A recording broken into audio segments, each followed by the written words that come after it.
বহুদিন এই হরিসভায় এসেছি, আবার এবছর আপনাদের চরণ দর্শন করছি। দীর্ঘদিন অসুস্থও ছিলাম, এখন সুস্থ আছি। আমরা আজকে যে লীলা আস্বাদন করব তার একটু পূর্বাভাস দিয়ে রাখাই ভালো। কলিযুগ কল্পনা আসালাম পতিত পাবনাম রাধা কৃষ্ণ মিলিত তনু, তিনি হলেন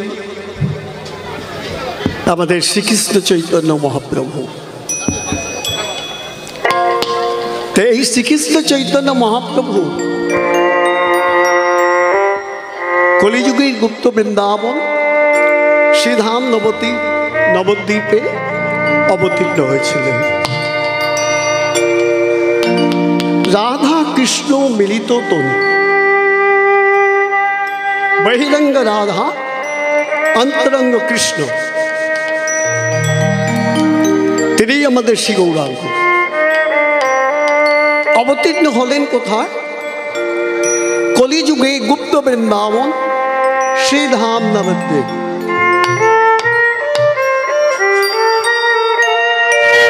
এখন প্রশ্ন হলো, নবদ্বীপকে আমরা শ্রীধাম কেন বলছি? শ্রীধাম মানে হচ্ছে সব থেকে সুন্দর ধাম, সব থেকে সুন্দর ধাম। ভারতবর্ষের 4টি ধাম শাস্ত্র মতে ব্যবহার করা হয়েছে। এক হচ্ছে শ্রী জগন্নাথ ধাম, সর্বশ্রেষ্ঠ ধাম।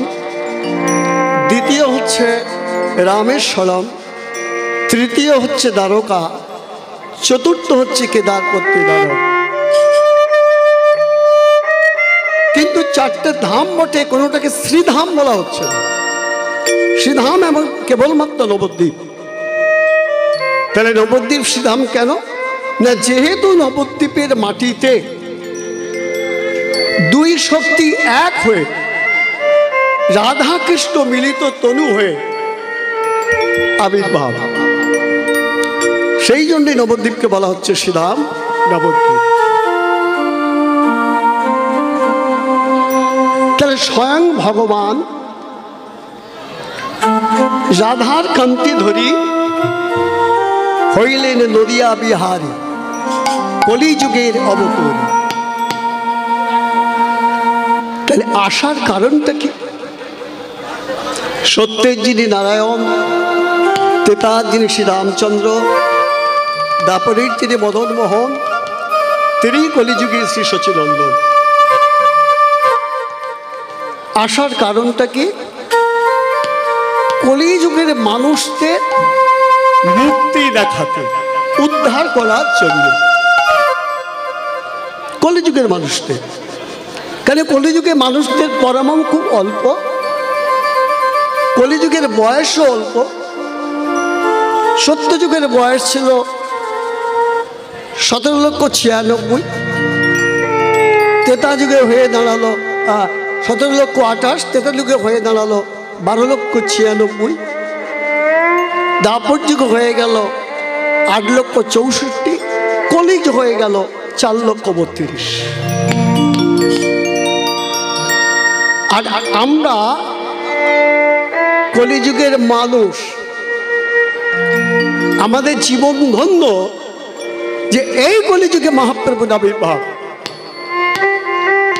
তাহলে প্রথম কি বলেছি? না, কলির জীবের মুক্তির পথ দেখাতে তিনি কলিযুগে অবতীর্ণ হলেন।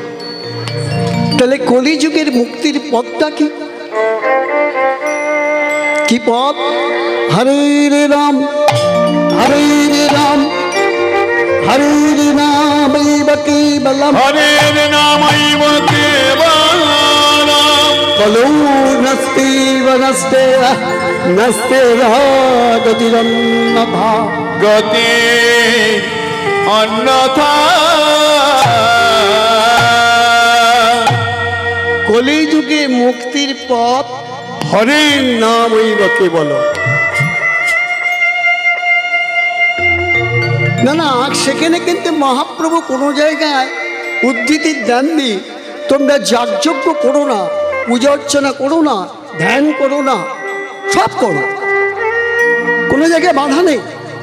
তবে ধ্যান করত সত্যযুগের মানুষ, ত্রেতা যুগে ছিল যাগযজ্ঞ, তারপরে পরিচর্যায়ন, সব করো কিন্তু নামকে সঙ্গে রাখো।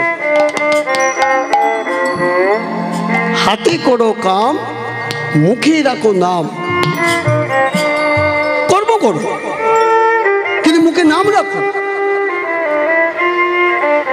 নাম আর নামের মধ্যে কোনো পার্থক্য নেই। নাম চিন্তামণি কৃষ্ণ চৈতন্য রস বিগ্রহ, নিত্য শুদ্ধ পুণ্য মুক্ত বিদ্যাত্মা নামিন। এটা মনে রাখতে হবে। নামের মধ্যে নামই নেমে আসেন। নাম বানান কি? দন্তন্যাকার মো নাম। ব্যাকরণ করলে কি হয়? ভাঙলে নম ধাতু থেকে নাম কথা সৃষ্টি। আর নম ধাতুর অর্থ কি? নামানো। তাহলে নাম করলে কি হবে? নামই নেমে আসবে। এই যেখানে নাম চলছে, আমরা প্রায় কীর্তনীরা বলে থাকি যেখানে হয় নাম সংকীর্তন, সেটাই হচ্ছে মধুর মধুর বৃন্দাবন। তাহলে একটা কথা, এই জন্যে কলির মানুষ ধন্য। কি জন্যে? না, একটা নাম করলেই মুক্তির পথ। সে নামটা কি? হরে নামৈব কেবলম। আর এই নাম প্রচার করা প্রথম শুরু হয়েছিল নবদ্বীপে। কাকে দায়িত্ব দিয়েছিলেন? দিয়েছিলেন শ্রী গৌরাঙ্গের অভিন্ন হৃদয়। কি নাম? শূন্য শূন্য নিত্যানন্দ।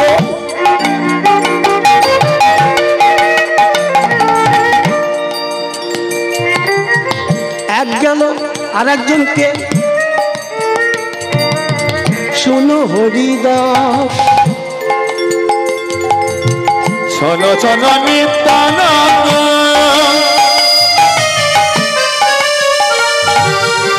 শোনো হরিদাস। শোনো শোনো নিত্যানন্দ,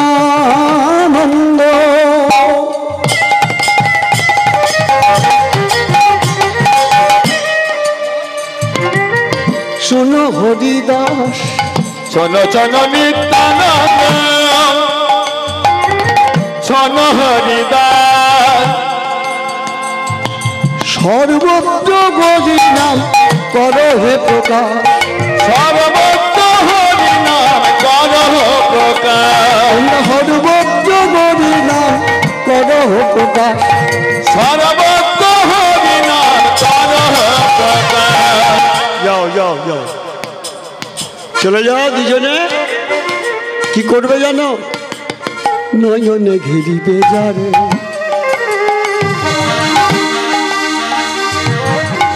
হরি নামে দিবে তারে। নয়নে হেরিবে যারে, কৃষ্ণ নাম দিবে তারে। নয়নে নয়নে ঘিরিবে যারে, কৃষ্ণ নামে দিবে তারে। নয়নে হেরিবে যারে, কৃষ্ণ নাম দিবে তারে। যাকে চোখে দেখতে পাবে, যেন জাতের বিচার করো না দাদা। জাতের বিচার করো না দাদা। জাতের বিচার করো না যেন জাতের বিচার করো না দাদা। বলবে আরে বলাইবে। জাতের বিচার করো না দাদা। বলবে আরে বলাইবে। যেন জাতের বিচার করো না দাদা। না না না না না, নয়নে হেরিবে যারে, হরি কৃষ্ণ নাম দিবে তারে, যেন জাতের বিচার করো না। যদি না নেয়, হ্যাঁ দিদি ভাই, যদি না নেয় কি হবে? যদি নাম না নেয়, দাদা হাতে ধরে নাম দিলাইবে। দাদা হাতে ধরে নাম দিলাইবে। হাতে ধরে নাম দিলাইবে। যে না হরি নাম লইবে, হাতে ধরে নাম দিলাইবে। না কৃষ্ণ নাম লইবে। হাতে ধরে নাম বিলাইবে। যদি তেড়ে মারতে আসে কি হবে?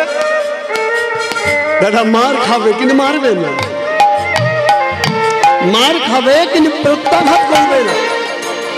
হাতে ধরে নাম দেবার পরে যদি নাম না বলে, যদি নাম না নেয়, তাহলে কি করবে যেন দাদা? কি করব দাদা? পয়ে তারে পায়ে পড়িবে, পরে তারে পায়ে পড়িবে, পরে তারে পরে পরে তারে পায়ে পড়িবে, পরে তারে পায়ে পড়িবে, বলবে আর বলাইবে, পরে তারে পায়ে পড়িবে, দাদা তারে নাম দিলাইবে, পরে তারে পায়ে পড়িবে, বলবে আর বলাইবে, পরে তারে পায়ে পড়িবে, বলবে আর বলাইবে, পরে তারে পায়ে পড়িবে, বলবে আর বলাইবে, হরিবে।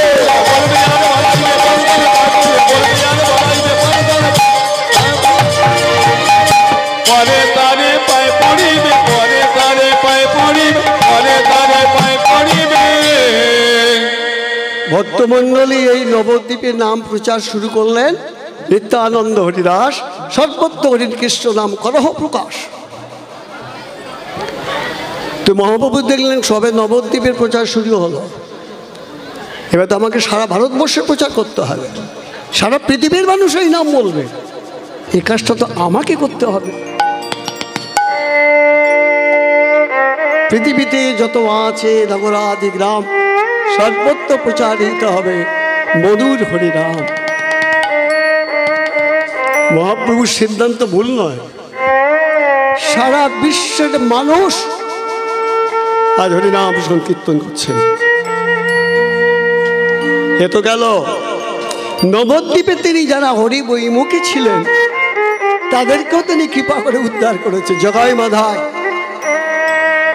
করেছে, চাঁদকাজি তাকেও করেছে, পরে চপল গোপাল তাকেও করেছে। এবার মহাপ্রভু মনে ইচ্ছা জাগলো এই নাম প্রচার করতে গিয়ে দেখবো ভারতবর্ষের মাটিতে এরকম পাষণ্ড কেউ আছে কিনা।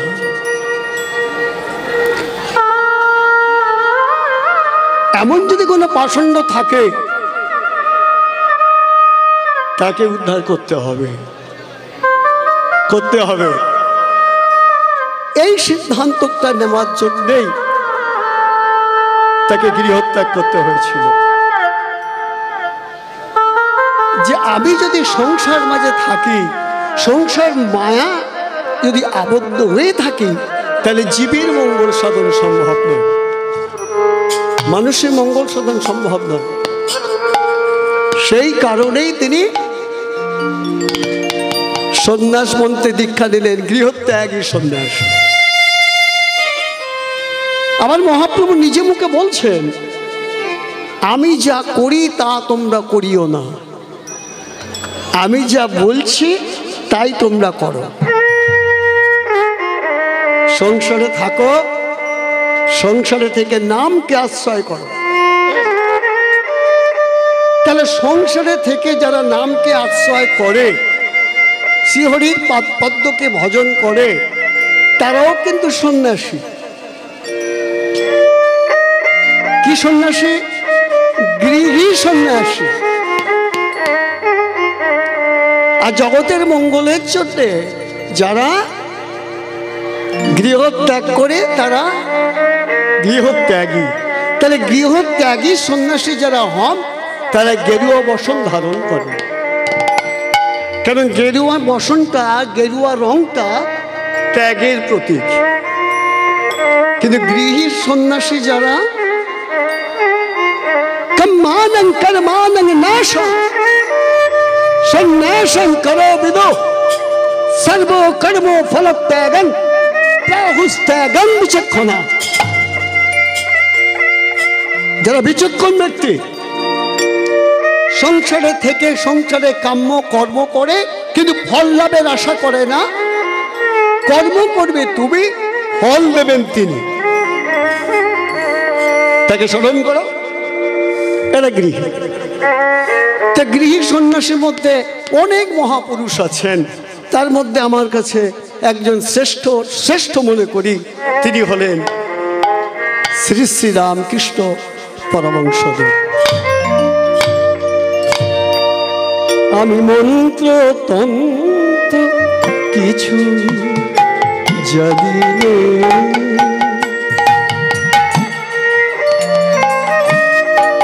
মন্ত্র তন্ত্র কিছু জানি নে, আমি জানি কেবল তোরে মা, আমি জানি কেবল তোরে মা, বিপদ তারিণী জগৎ জননী, বিপদ তারিণী জগৎ জননী, তুই যে মা শ্যামা, মন্ত্র কিছু জানি আমি, মন্ত্র তন্ত্র মন্ত্র তন্ত্র মন্ত্র তন্ত্র। এই হলো জ্ঞানী ভক্ত, কিচ্ছু জানি না, কিচ্ছু নয়। তাহলে জ্ঞানী ভক্ত কারা? যারা কেবলমাত্র ভক্তির দ্বারা ভগবানকে ডাকে। না না, বিদ্যা চর্চা করলে তাকে জ্ঞানী ভক্ত বলে না, তাকে বিদ্বান ভক্ত বলা হয়। কিন্তু ভক্তির দ্বারা ভগবানকে যারা ডাকে তারাই হলো প্রকৃত জ্ঞানী ভক্ত। আর এই জ্ঞানী ভক্তরাই ভগবানের খুব কাছের হয়। ভগবান জ্ঞানী ভক্তদের বেশি ভালোবাসেন, কারণ গীতাতে বলা হয়েছে ভক্তি যোগের মতন সর্বশ্রেষ্ঠ যোগ আর কিচ্ছু নেই। ভক্তি যোগ, ভক্তি যোগের মধ্যে দিয়েই ভগবানের খুব কাছে আসা যায়, ভগবান তাকে ডেকে নেয়। তাহলে মহাপ্রভু বিশ্বের মঙ্গলের জন্য 24 বছর বয়সে সন্ন্যাস মন্ত্রে দীক্ষা করলেন। সন্ন্যাস মন্ত্রে মহাপ্রভু গুরু কজন জানেন কি কেউ? দুটো গুরু। সন্ন্যাস মন্ত্রের দীক্ষা গুরু হলেন কেশব ভারতী, আর কৃষ্ণ মন্ত্রে দীক্ষা নিয়েছিলেন যার কাছে, তার নাম ঈশ্বরপুরী। গুরু আপনি 2-10টা করুন, তাতে অসুবিধে নেই, কিন্তু কোনো গুরুকে অসম্মান করা যাবে না। প্রত্যেকটি গুরুকে সমান চোখে দেখতে হবে, সমানভাবে ভক্তি করতে হবে। আপনি গুরু করুন। তাই কেশব ভারতী কাছে দীক্ষা নিয়ে যখন চলে গেলেন, চলে যাওয়ার পর তিনি যখন ওই হরিনাম প্রচার করছেন, এক পাষণ্ড সামনে পড়েছিল। সে হরিময়ীমুখী, কৃষ্ণময়ীমুখী, অসৎ সঙ্গে পড়ে আকণ্ঠ মদ পান করত। ব্রাহ্মণ মানত না, বৈষ্ণব মানত না, কালী মন্দিরে প্রবেশ করে নিজেই পূজা করত, ব্রাহ্মণদের ঘৃণার চোখে দেখত। অথচ স্বয়ং ভগবান তিনি কি বলছেন? তিনি বলছেন গো ব্রাহ্মণ হিতায় চ, গো মানে গরু, ব্রাহ্মণ হিতায় চ, ব্রাহ্মণদের তিনি সহায় করলেন, হিতায় চ, তাদের মঙ্গল তিনি চান। অথচ এ ব্রাহ্মণ মানে না, আকণ্ঠ মদ পান করে, অসৎ সঙ্গে পড়ে নিজে হাতে 108টা করে বলি দেয়, বলি দেয়। আপনি যদি কেউ দেখাতে পারেন বৈষ্ণব মতে কালী পূজা করলে সেখানে ছাগ বলে দিতে হয়, মহিষ বলে দিতে হয়, একদম ভুল সিদ্ধান্ত। বলে দিতে হয় কি ভেতরের পাশবিক প্রবৃত্তিটাকে বলে দিতে হয়, কিন্তু আমরা করি কি ছাগ বলি দিচ্ছি। কেন দেবো? সে তো মায়ের সন্তান, সে তো মায়ের সন্তান, জানি। তাই এই যে মহাপ্রভু বেরিয়েছেন, শ্রীকৃষ্ণ চৈতন্য মহাপ্রভু 24 বছর বয়সে সন্ন্যাস হবার পর তিনি থাকতেন কোথায়? জগন্নাথ ধাম। 4টে ধামের মধ্যে সর্বশ্রেষ্ঠ ধাম জগন্নাথ ধামে থাকতেন। যে ঘরটিতে থাকতেন ঘরটার নাম গম্ভীরা।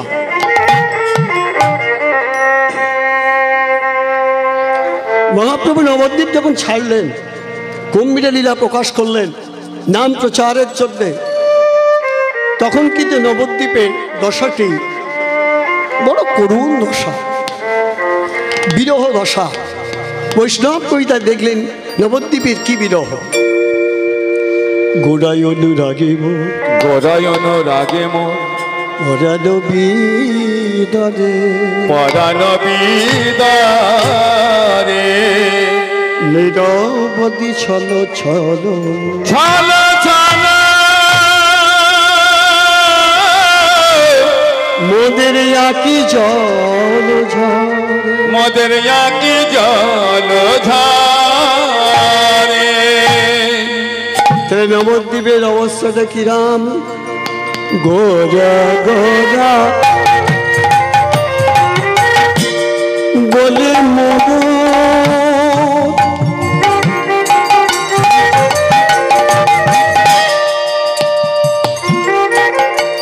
কি ঘইল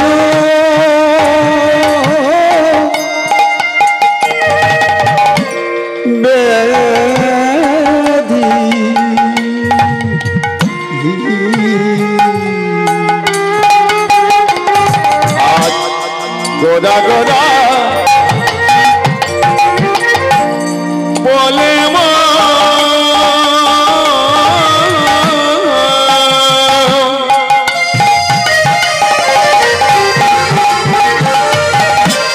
কি হইল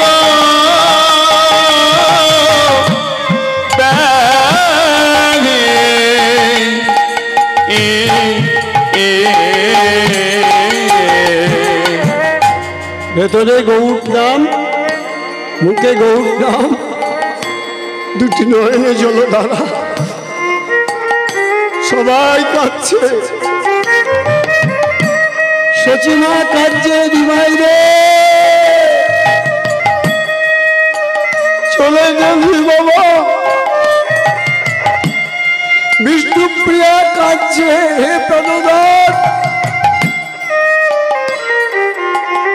ভক্তরা কাঁদছে, প্রভু তুমি আমাদের ছেড়ে চলে গেলে। সবাই চোখের জল, নবদ্বীপের মাটিটা কাদা হয়ে গেছে চোখের জলে। মুখে কি নাম, ভেতরে কি নাম? গোরা গোরা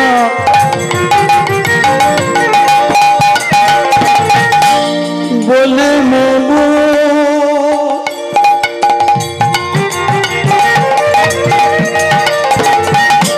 কি হইলে ব্যাধি,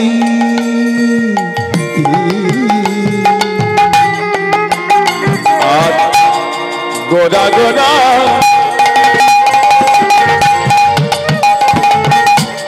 বলে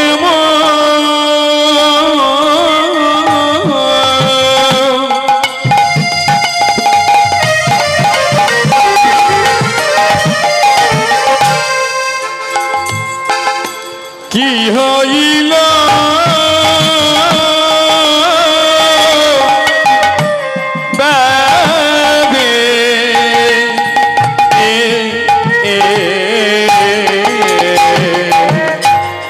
নিরবধি পরে মনে গোরা গুণনি, মদের নিরবধি পরে মনে গোরা গুণনি, মদের নিরবধি পরে মনে গোরা গুণনি, মদের নিরবধি পরে মনে গোরা গুণনি। মোরা ভুলেও তারে ভুলতে নারী, মোরা ভুলেও তারে ভুলতে না রে, মোরা ভুলেও তারে ভুলতে নারী, মোরা ভুলেও তারে ভুলতে না রে, সে যে নদী আর প্রাণ গৌরী গৌরী, মোরা ভুলেও তারে ভুলতে না রে, সে যে নদী আর প্রাণ গৌরী গৌরী, মোরা ভুলেও তারে ভুলতে না রে, নিরবধি পরে মনে গোরা গলে নিধি, মদে নিরবধি পরে মনে গোরা গুণবিধি। মোরা কি করিব এই নবদ্বীপের অবস্থা। একে অপরকে জড়িয়ে ধরে বলছে মোরা কি করিব, কোথায় যাব,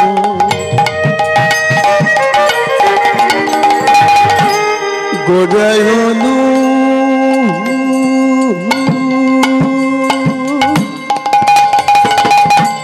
জাগে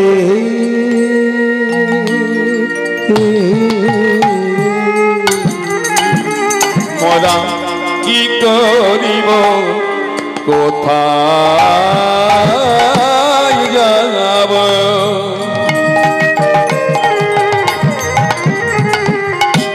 গোরায়ন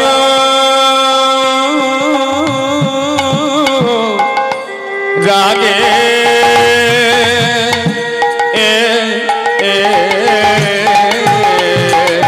মোদের কি হলো রে,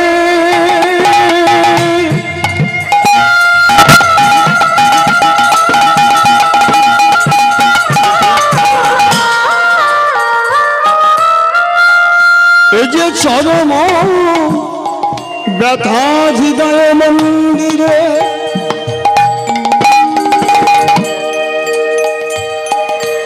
কি করিব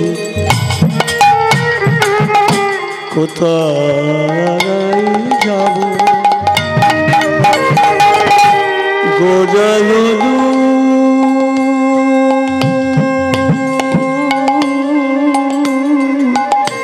জাগে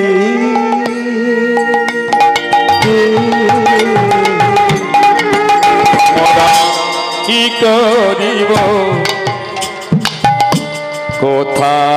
কোথায় যাব, এই গোরায়ন রাগে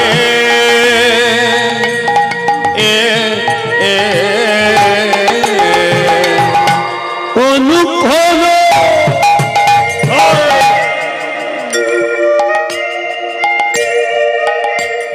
অনুক্ষণ গোরা প্রেম, এই অনুক্ষণ গোরা প্রেম, হীরার মাঝে জাগে হীরার মাঝে জাগে, এই অনুক্ষণ গোরা প্রেম, অনুক্ষণ গোরা প্রেম, হিয়া মাঝে জাগে, হিয়া মাঝে জাগে, হায় হায় আমরা কোথায় যাব, বলি হায় হায় আমরা কোথায় যাব, বলো কোথায় গেলে গৌরী পাবো, বলি হায় হায় আমরা কোথায় যাব, কোথায় গেলে গৌরী পাবো, বলি হায় হায় আমরা কোথায় যাব,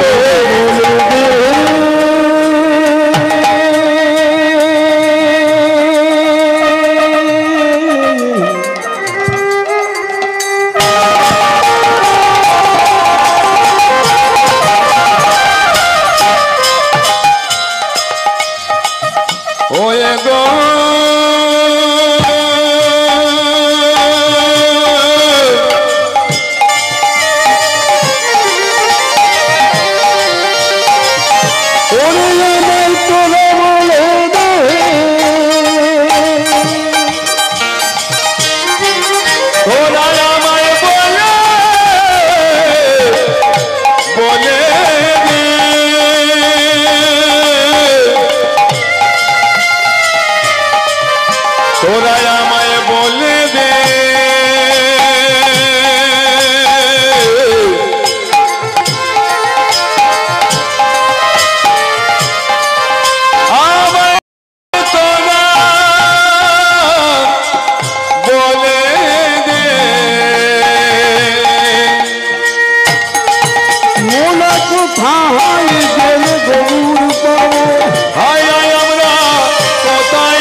আশ্রয় করি।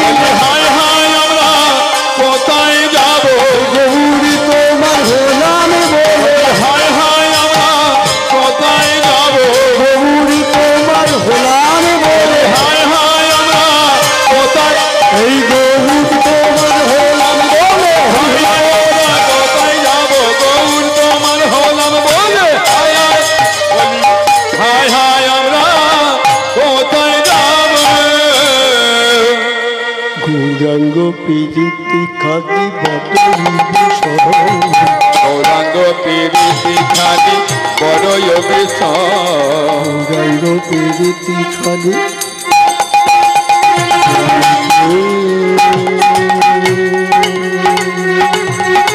হ্যাঁ হ্যাঁ হ্যাঁ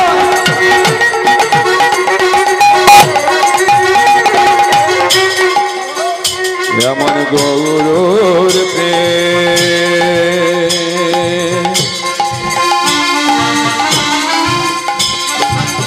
এমন গৌর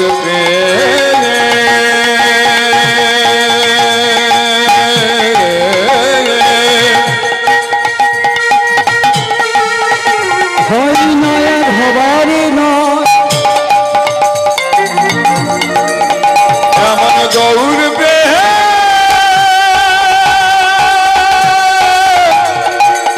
কোন জীবন দাঁড়ে দাঁড়ে কে আর বিতরিবে,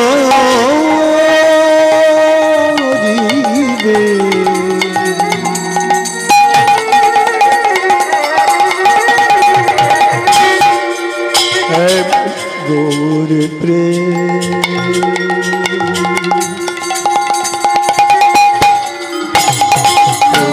প্রীতি খাদি বড় বিষয়, গৌরাঙ্গ প্রীতি খানি বড়ই অভিশাপ, হে বৈষ্ণব কবি,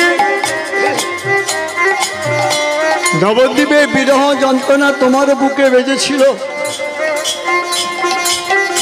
আর তুমি যে দেখেছিলে নিজের চোখে, তোমার নামটা কি?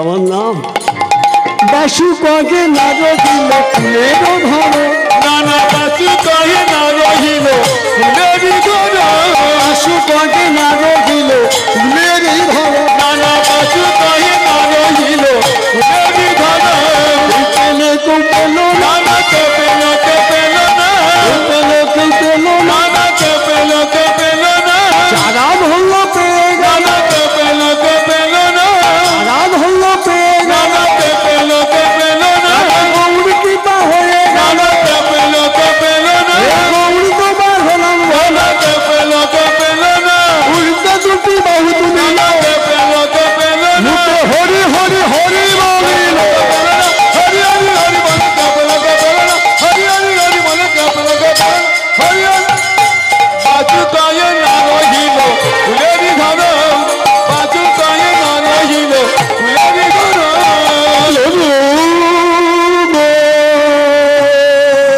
আমার প্রভু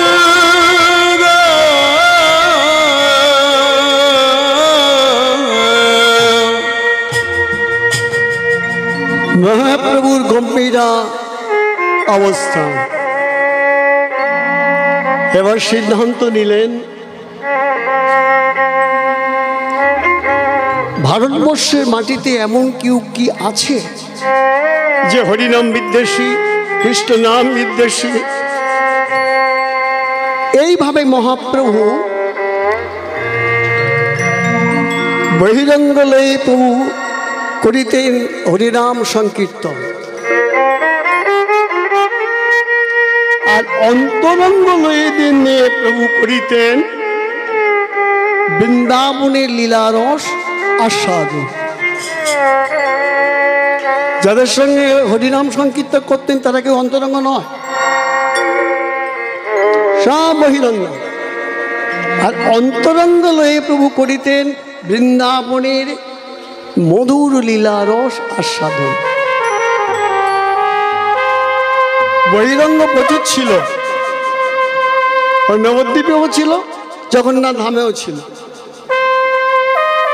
কিন্তু যে অন্তরঙ্গদের নিয়ে তিনি বৃন্দাবনের লীলামৃত আস্বাদন করতেন তারাই কিন্তু মাত্র 3.5 জন। কজন বললাম? 3.5 জন। আচ্ছা 3.5 জন আমার হয়? হয়। 3 পুরুষ 1 নারী। যেহেতু নারী তাকে অর্ধারূপে গ্রহণ করেছিলেন।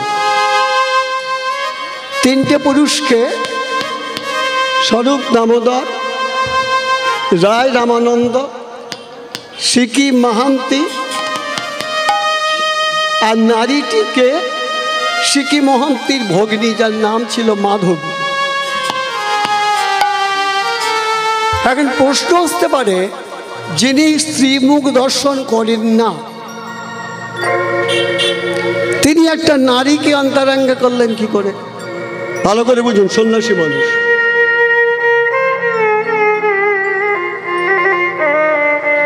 তাহলে নারী কারা আর রমণী কারা? সন্ন্যাসী মানুষরা রমণীর মুখ দর্শন করে না, নারীদের লোক। রমণী কারা?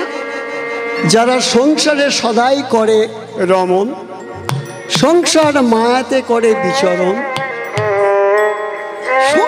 সংসার করে প্রাণ চলে যায়, না করে গৌর গোবিন্দের চরণ ভজন, তারা হলো রমণী। আর নারী কারা? যারা সংসারে থাকে, সংসারের মায়া যাদেরকে ধরতে পারেনি, সংসারের মায়াতে তাদের না, আর রি মানে ত্যাগ, সেগুলো এগুলো তাত্ত্বিক ব্যাখ্যা, বাংলা ব্যাকরণ করলে হবে না, এগুলো তাত্ত্বিক। রি মানে ত্যাগ, যারা সংসারে থাকে, মায়াকে দূরে রাখে, গৌর গোবিন্দের চরণে সর্বস্ব ত্যাগ করে। হরি হরি বল, হরি হরি বল। এরা হলো নারী। তো বহিরঙ্গ লয়ে প্রভু নাম সংকীর্তনে মেতে উঠলেন। চলেছেন তিনি নীলাচল ছেড়ে নাম প্রচার করতে। প্রচুর বহিরঙ্গ ভক্ত। এই যেতে যেতে মহাপ্রভু ঠিক যখন মধ্যপ্রদেশে এসছেন, ভক্তরা সামনে আটকে দিল। প্রভু বলছেন, কেন? প্রভু ওই দক্ষিণ দিকটায় তুমি যেও না। দক্ষিণ দিক না প্রভু, এমন একটা পাষণ্ড এই দক্ষিণ দিকে রয়েছে, সাধু বৈষ্ণব ব্রাহ্মণ মানে না। এমন একটা পাষণ্ড আকণ্ঠ মদ পান করে, কালী মন্দিরে নিজে পুজো করে, মায়ের কাছে ছাগ বলি দেয়, পশু বলি। যদি কারুর হাতে জপের মালা দেখে, তৎক্ষণাৎ এত প্রভাবশালী হাতটা ধারালো অস্ত্র দিয়ে কেটে দেয়। মুখে যদি দেখে কেউ কৃষ্ণ নাম গাইছে, তার জিভটা কেটে দেয়।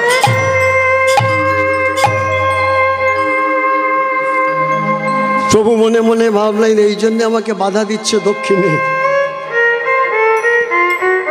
তিনি বললেন, আমি কিন্তু যাবই, মধ্যে মরবো, তবু সেই পাষণ্ডকে আমি দর্শন করব। কারণ তিনি তো কলিযুগে এসেছে এরকম প্রচুর প্রচুর পাষণ্ডকে হরিনাম সংকীর্তনে মাতিয়ে তোলবার জন্য। তো মহাপ্রভু জিজ্ঞাসা করলেন, ভক্তটি কে? ভক্ত তো নয়। এ কি ভক্ত হতে পারে? হ্যাঁ ভক্ত। কিসের ভক্ত? মদ ভক্ত।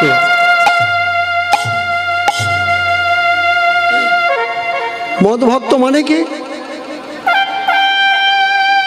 মদের ভক্ত? খবরদার নয়, একদম ভাববেন না।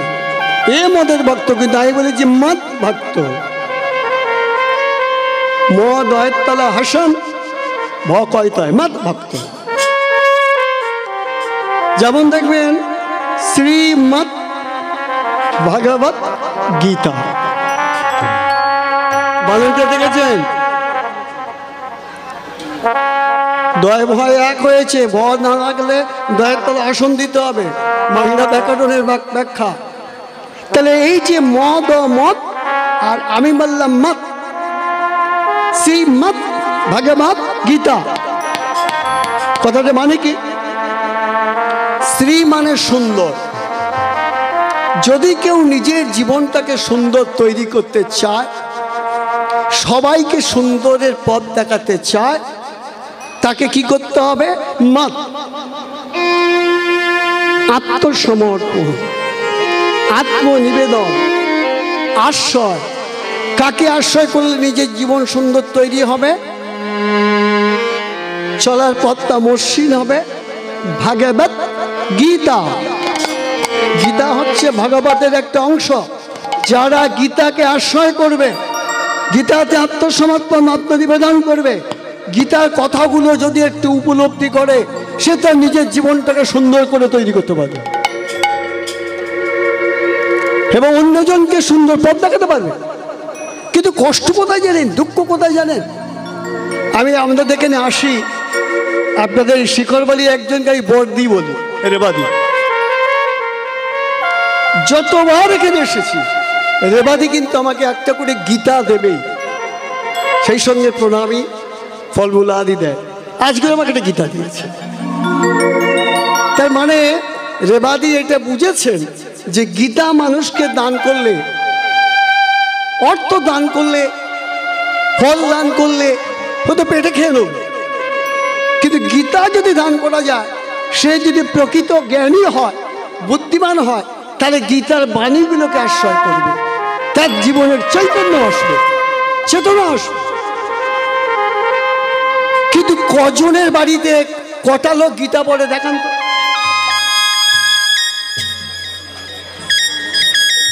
সনাতন ধর্মের সর্বশ্রেষ্ঠ গ্রন্থ হচ্ছে গীতা। গীতাকে উল্টে দিন, কি হয়? ত্যাগী। মানে গীতাতে যদি কেউ আশ্রয় করতে পারে, কোনটা কিভাবে ত্যাগ করতে হবে, এই জ্ঞানের ভান্ডারটা গীতার মধ্যে রয়েছে। স্বয়ং ভগবানের মুখনিঃসৃত বাণী। আর ভগবান না বলে আর কি হচ্ছে? কিছু কীর্তন শিল্পী তো ভগবান কৃষ্ণকে এমন একটা জায়গায় পৌঁছে দিচ্ছে, আমাদের নিজেদের খুব কষ্ট হচ্ছে। ভগবান তো কৃষ্ণই, তার মুখনিঃসৃত বাণী গীতা, কৃষ্ণই তো ভগবান। যদি বলেন কেন? 16 ঐশ্বর্যপূর্ণ, 64 কলাপূর্ণ, আর কে আছে? 33 কোটি দেবদেবী, তাও ভগবান কৃষ্ণ সৃষ্টি করেছে।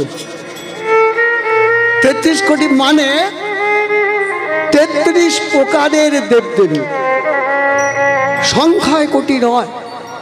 আর এই 33 প্রকারের দেবদেবীর মধ্যে 5 জনকে ভগবান শ্রীকৃষ্ণ একদম প্রথমে রেখেছেন।